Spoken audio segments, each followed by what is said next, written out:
morning. Welcome to Legal Content Chats. I'll introduce myself as Becky, but I'm sure that you all know me by now. So I'm a legal marketer and content strategist for law firms and legal tech companies.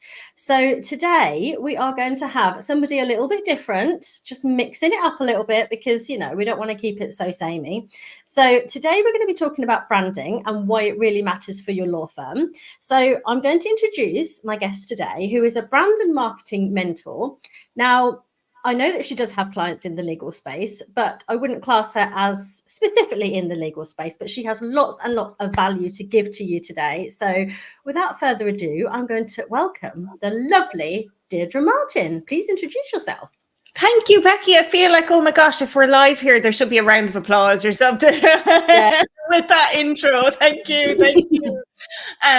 Thank you, Becky. Actually, that intro was spectacular because you mentioned two things that really want to talk to you and your listeners and watchers to today, which you mentioned the words different and sameness. And that's exactly what we're going to talk about, because in any business, law firms or otherwise, that is what helps you create an uncopyable brand that yields unstoppable success. So I'm excited to talk about this topic with you today. Thanks for having me. You are very welcome. And for you guys watching, please drop your comments in the box. We will be very happy to answer your questions. I think we actually had a question earlier on our event, so we will get to that a little bit later. So feel free to pop them in there.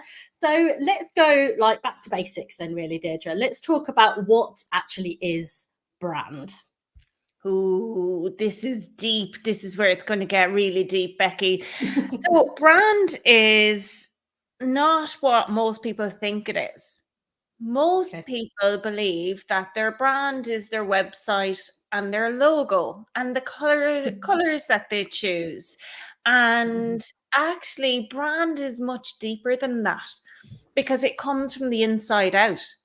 It's the culture in your law firm. It is the feeling that people get, even employees get. It's their behaviors. It's the research you've done on your competition. It's the strategy that you use to differentiate and not be the same as everybody else. It's how you position yourself in the market. It's so many different things that the logo and the website are literally the tip of the iceberg. Because in fact, what branding actually is it's the gut feeling that somebody has about you and your company when they hear the name, when they see your building, when they see your logo, when they land on your website. It's that instinctive gut reaction and feeling that they have. That's what your brand is. So it's not what you say it is, it's what they say it is. Does that make sense? It does, yeah. And I have heard that as a quote before, that your brand is what people say about you when you're not in the room, right? Is that where we're going with it? Yeah. Yes, exactly. Yes. That's it. And you can influence that, absolutely, because again, let's say, for example, you can create a perception or a gut feeling that your brand might be feminine if you use specific fonts. But again, this is intentionally creating something to influence a person's gut feeling. So strategically, you might think, okay, my brand is for women only, for example. Maybe you work with in the law firm and you predominantly want to serve female clients, let's imagine. And so instead of having very let's say clean, crisp and clear fonts, which most law firms would have, you might integrate cursive style fonts. So those are like handwritten ones that you learned in school when you were learning how to write nice handwriting. Never got the hang of that. That was really good, actually. But it's where you might introduce something like that because they're more feminine. And then maybe it's intentionally using specific colors as well, so that the perception that people will instinctively have a good feeling that this brand subconsciously is more feminine than perhaps a typical law firm who might use very, serious type of colors and try to be very formal and portray themselves in that way. Whereas cursive fonts and a bit of pink is going to be like, what? This isn't the usual thing that we see. It's going to make a certain demographic sit up and pay attention, because again, it's different and not the same as everybody else. And that's what it comes down to. So when you're creating a brand, it is also about being strategic and different. And a lot of that is thinking about, okay, when you're starting your business, and this is really common, irrespective of what you do, but when you're starting your law firm, or when you're getting going with your law firm, or you're ready to take it to another level, it's not about looking at who are my competitors out there. What did I learn when I worked in other companies that they didn't do so well, but I kind of went, woohoo, light bulb moment. I'd like to do that in the company that I have, only I want to do it this way, so it's a little bit better. And yes, you can do that and you can take your brand in that direction, but actually what you're doing is you're thinking strategically. And that's exactly how you can ensure that you're different and not the same as everybody else. Now, the point I'm trying to get to with this is that when you do that, it becomes your North Star. Because what happens is you take your brand, your employees, and your clients on a trajectory that's different to everybody else. But it's also about looking at not what's already there, what you learned in another firm or wherever you worked before. It's about thinking, what could I do? What could we do differently? Yeah. What would make other people not want to copy us? Okay, so when you're thinking about that, then is that all about, and obviously from a marketing perspective, it's about how you serve your clients and what they're looking for. So your original point, which was, okay, say a law firm wants to target female clients, that's what you need to focus on, your client, your target client, and what they might like to see. So that has to tie into the brand, right? Exactly. And it's taking it further than that. It's saying our law firm is the only what that does what. So it might be our law firm is the only female-led company that serves female clients through divorce proceedings so that they can what? So we're the only all-female company or firm who only serve females who do this. So it's really being specific in terms of the category. Now, this is not my framework. This is a framework that I've learned through working with a mentor, two mentors, in fact, Andy Starr and Marty Neumeyer from Level C. And Marty Neumeyer worked with Steve Jobs and helped him understand what brand is about and helped create what we all know now as Apple. And really what that was looking like is it's creating something that's not already there. So strategy is creativity and creativity is strategy. And like when you think about what strategy is, it's a plan to outmaneuver your competitors to create an advantage. But strategy and plan are two very different things. And so for your brand is what makes you different is how you think. What helps you create a person's gut reaction or feeling is how you think and then how you implement it. So it's so broad, and actually it's quite intangible in so many ways, but yet your firm grows and becomes established. Let's say, for example, if you were looking at McDonald's in your law firm, if you do conveyancing or property or anything like that, imagine that on a balance sheet for somebody's company, they have an intangible asset, because often that's what brand is. It's an intangible asset. And imagine that asset was a reputation like McDonald's. So for example, if you were going to put a McDonald's on your local high street, already that property would have value because of the double golden arches above the door. Because those double arches come with a reputation, and an expectation that, yeah, you're going to be able to get your Big Mac and your cheeseburger and your Happy Meals and all of those things. And what will happen is it's already got a value. So your brand is one of your business's biggest assets. And the reason being is because your clients are actually your company's biggest assets. Does that make sense?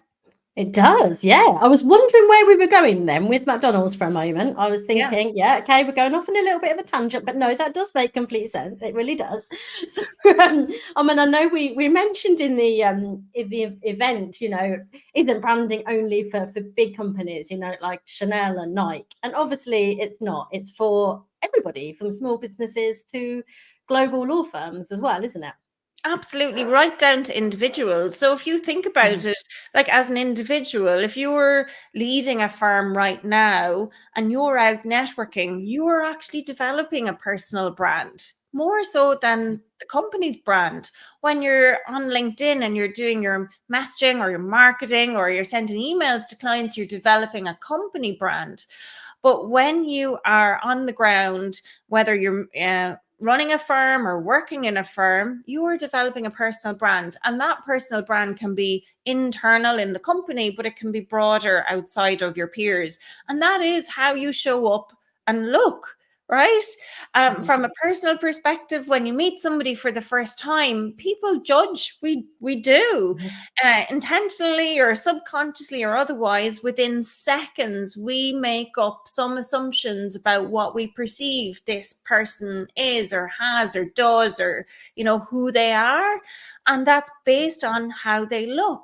It's based on their first interaction. It's whether their handshake is soft and wet and slimy, or whether it's firm and, you know, they're ready to really take hold and grip your hand. And as an individual, we create a personal brand in that way. But equally, yes, you can be like Chanel or Nike and create a brand, but you don't need to have all of the funds that those companies have to create a brand. Because think about it, when they started, they didn't have the money they do now. They didn't have the reputation that they do now either. So for you, it is about creating something that is strategically going to help you stand out from your competitors and outshine them in so many ways, so that when you are looking to attract clients into your business, there's a clear reason as to why those clients should come to you and not choose your competitors. And here's why this is so important, right? Imagine for a minute, and this is where people get confused, I think, as well with branding. Imagine for a minute that you're going into your local supermarket and maybe you want to purchase some ketchup, right? Okay. And you've got Heinz and you've got Chef and you've got the supermarket's own brand all on the shelves, and then there's other brands as well. And imagine for a minute that how that's packaged, or the ads you've seen on TV and all of those things that you can physically see about the brand. What makes you choose one over the other? What would make you choose Heinz over Chef, Becky? Well, I've never heard of Chef. Is this an Irish brand? Oh, maybe it is actually. Yeah, Maybe it is. Right. You just go for Heinz straight away. I would. Do you? Yeah, absolutely. Definitely go for Heinz. Yeah. I choose Heinz as well. But what makes you choose Heinz? Because it's just known, like you say, it's something that I recognize and therefore I feel familiar with it, and that's going to make me choose it. Yeah. Okay. And so that's one thing, it's familiarity. And actually that ties into your marketing, right? So the more you show up with your marketing and your message, people start to feel like you're a big brand like Nike or Chanel, right? And the reason being is because you've developed that familiarity. And so your brand becomes almost like a household name to them. But when you are a service provider and you're showing up, think about that supermarket situation, whether it's ketchup or whatever else, right? When you're a service provider, how can you position yourself on that product shelf so that somebody will choose you? You need to develop that brand so that people will go, oh, that's Heinz. I want them. I'm familiar with them. I feel comfortable with them. I grew up with them. And how you do that is, yes, you can activate your brand with your marketing plan, but it's also about thinking strategically about, okay, in this package that I'm created in, bottling up your law firm as such, it's how can you put that on a shelf so that people will choose you? What are the ingredients that go into that bottle? And that can be behaviors. It can be, when somebody phones your law firm, what is the response? Do they get an automated machine? Do you use an IVR service where somebody's got to dial 5 before they get to speak to somebody? What does that look like? Because all of those experiences and touch points, they're all the ingredients inside your bottle. So when somebody is looking at the different bottles, what would make them choose yours?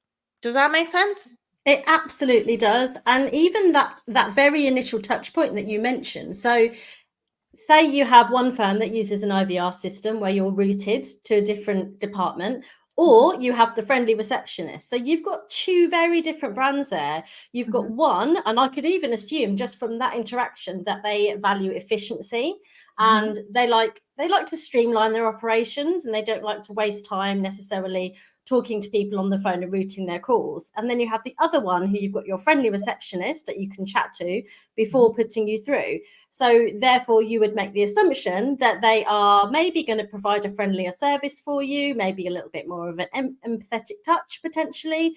So that tells us a lot about a brand, doesn't it? Just with that initial contact. Exactly. And it could be that this brand is very hands-on, where the receptionist picks up the phone, or maybe they're a little archaic, right? Maybe they don't have the technology used to know that. So again, it's when you're creating your brand, it's actually creating strategically the things that, who are the customers that you want to attract in for your brand. And when you're designing your brand, you're designing it for them. You're being creative and strategic for them. You're disrupting for a category of a demographic or people, right? And the idea is, if your clients are people who value efficiency, who want high-tech stuff, well, then the IVR first touch point is a good idea. If your presence is about the human touch and being customer centric and being there for customers, always being able to be at the end of the phone and available to clients, if that's how you're positioning yourself, well, then it needs to be a person who answers the phone. And your ideal clients are the type of people who only want to speak to a person and never to a machine. So again, this all comes back to the strategic part, if you like, in terms of positioning, how you're going to show up, and designing a category of one for you and your business and your brand, so that your ideal clients are instantly drawn to picking your bottle up off the shelf, so to speak. Pick up your bottle. Yes, exactly. It's so interesting. I really love this stuff. So I know we have probably a fair few consultant solicitors watching today, because I have quite a lot of them in my community. And I know it can be really difficult, because when you're trained as a lawyer, you're not trained how to market yourself. You have no idea necessarily how you're supposed to go out and get clients, and about marketing, copywriting, any of that stuff. So I'm imagining, let's give a bit of advice, Deirdre, for those kind of people in that situation. So they're starting out on their own as a consultant. They want to go and get some clients. And I'm imagining their first thing to do is not to spend hours creating a logo, right? Yes, absolutely.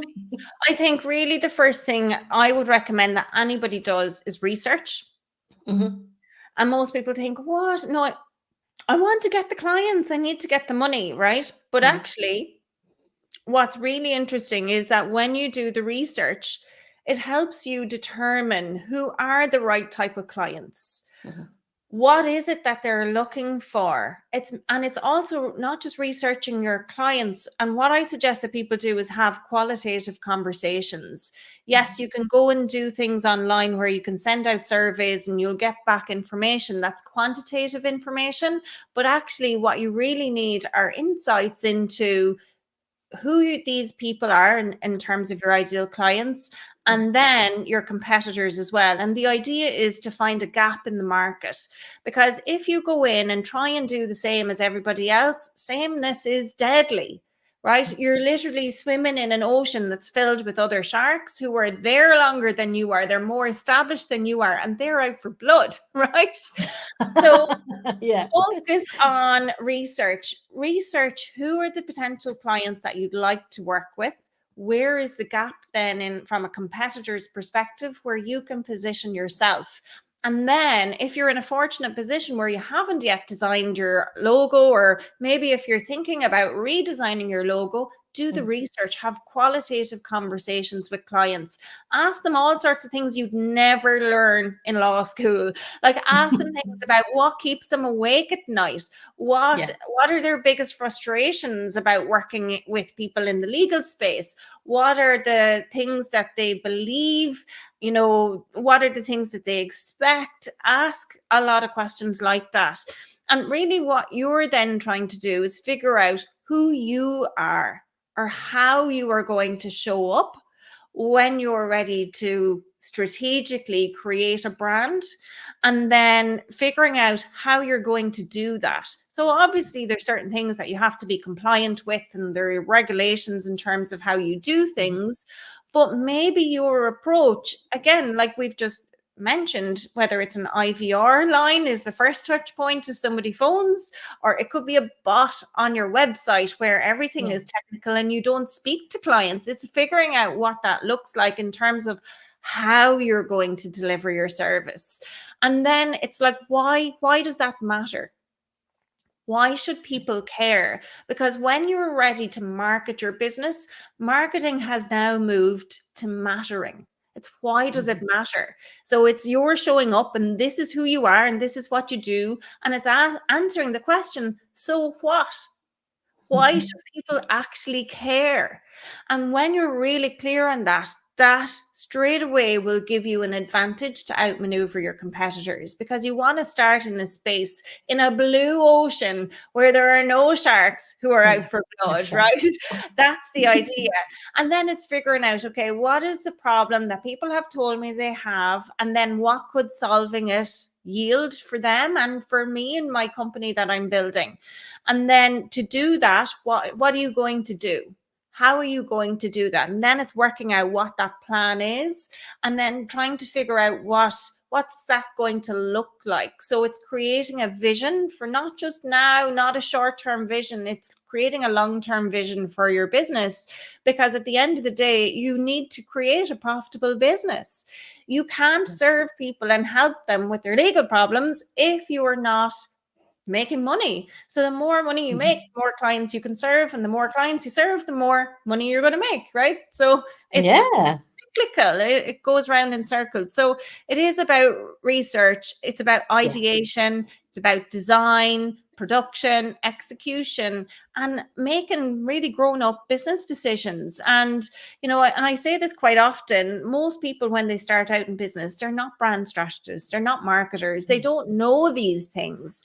And you don't need to be at the starting point of your business to introduce these concepts. You can be further along in your business, which actually positions you better, because you've got more money behind you to be able to come out with, you know, a fantastic strategy, and then put some money behind it to activate that with marketing in terms of ads, or it could be designing a new style or creatives for your brand. So it doesn't matter what stage you're at, you can do this at any point in time. And really what it is it's about sitting down and thinking. Thinking is how you'll outmaneuver your competitors, and it's the thinking that you do and then the execution of that thinking that will bring clients to your door. Yeah. So don't jump in and panic and think, oh gosh, I've just got to go and get some clients. Have a really good think about who your target audience are and why they're your target audience as well. Like, do you specifically like working with those people? Can you add value the most to that group of people? Whatever it might be, get behind the whys, that is for sure. And I guess once you start building your brand successfully, not only will your target clients know what you are and what you do, but also other people within your network as well. So it's taken me a little while to build my brand as a legal content writer. But now I have lots of referrals from people in my network, because people go, oh, have you heard of Becky? You wanted some legal copywriting. Well, she's the person you need to speak to. And that's how that works, which is like wonderful.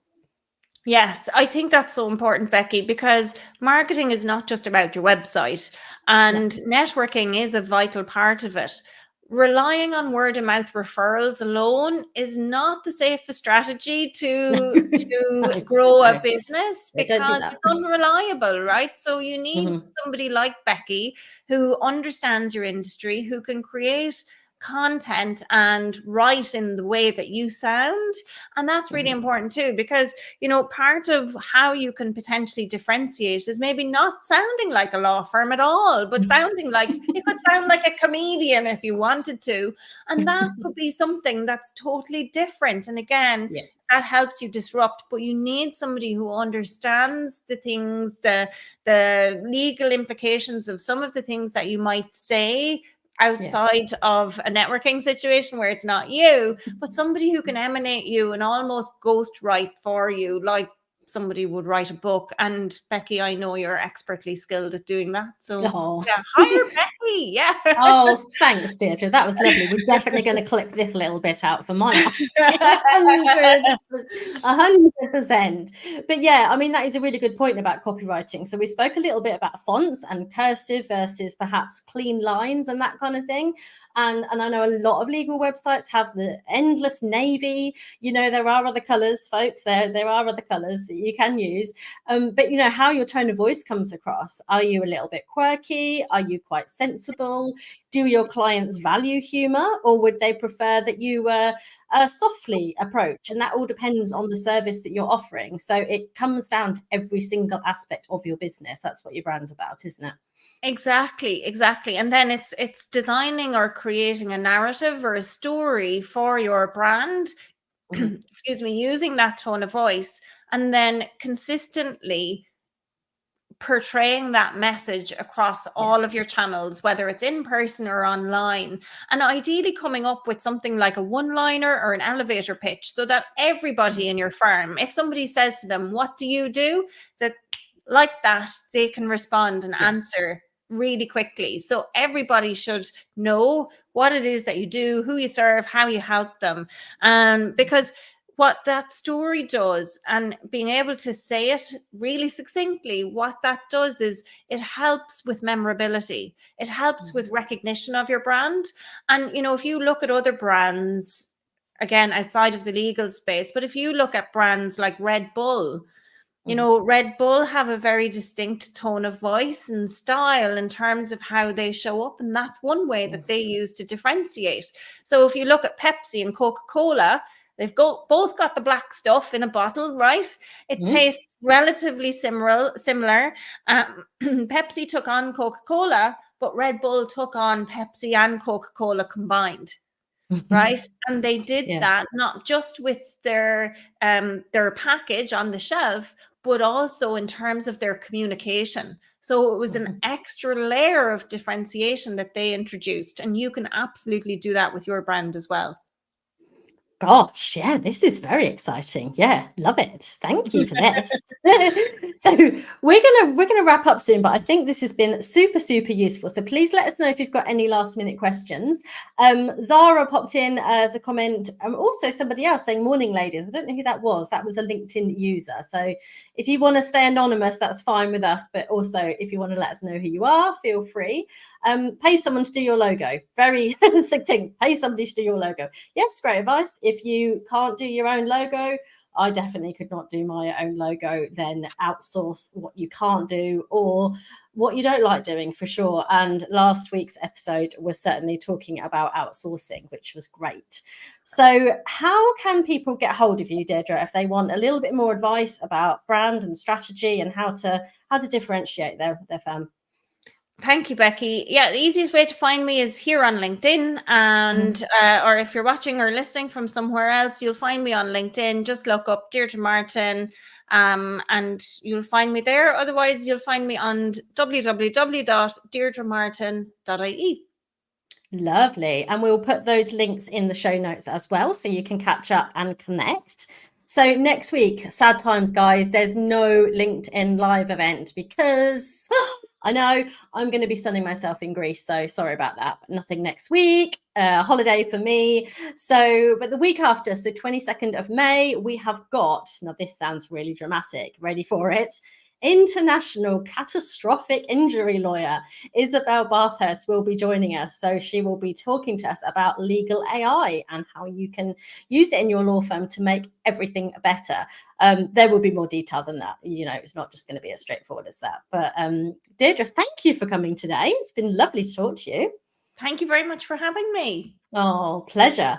So this will be on the podcast later on, so feel free to catch up as well. So yes, thank you very much, everybody, and we'll see you 2 weeks today.